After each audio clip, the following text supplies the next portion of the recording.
الرحمن پہلے پارے کا خلاصہ۔ اس پارے میں 2 صورتیں ہیں، مکمل سورہ فاتحہ اور سورہ بقرہ کی 141 آیات۔ سورہ فاتحہ میں 3 باتیں یہ ہیں۔ نمبر 1، اللہ تعالیٰ کی 4 صفات کا ذکر ہے، رب، رحمان، رحیم اور مالک۔ نمبر 2، عبادت کرنے اور مدد مانگنے کے لائق ذات صرف اللہ کی ہے۔ نمبر 3، سیدھے راستے پر چلنے کی دعا اور غلط راستے سے بچنے کی دعا۔ سورہ بقرہ کی 141 آیات میں 5 باتیں یہ ہیں: اقسام انسان، اعجاز قرآن، قصہ آدم، احوال بنی اسرائیل اور قصہ ابراہیم علیہ السلام۔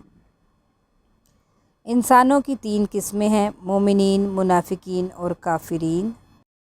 مومنین کی 5 صفات مذکور ہیں۔ نمبر 1، غیب پر ایمان لانا، نماز قائم کرنا، خرچ کرنا، آسمانی کتابوں پر ایمان اور آخرت پر یقین۔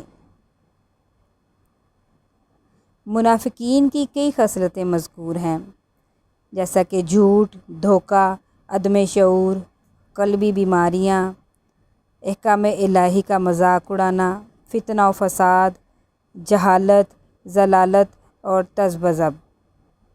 جبکہ کفار کے بارے میں بتایا کہ ان کے دلوں اور کانوں پر مہر اور آنکھوں پر پردہ ہے۔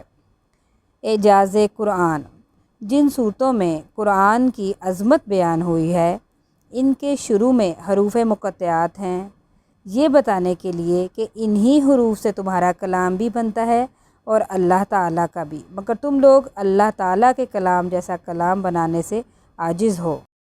آدم علیہ السلام، اللہ تعالیٰ کا آدم علیہ السلام کو خلیفہ بنانا، فرشتوں کا انسان کو فسادی کہنا، اللہ تعالیٰ کا آدم کو علم دینا، فرشتوں کا اقرار عدم علم کرنا، فرشتوں سے آدم علیہ السلام کو سجدہ کروانا، شیطان کا انکار کرنا پھر مردود ہو جانا، جنت میں آدم و حوا علیہم السلام کو شیطان کا بہکانا اور پھر انسان کو خلافت ارض عطا ہونا۔ احوال بنی اسرائیل، ان کا کفران نعمت اور اللہ تعالیٰ کا ان پر لعنت نازل کرنا۔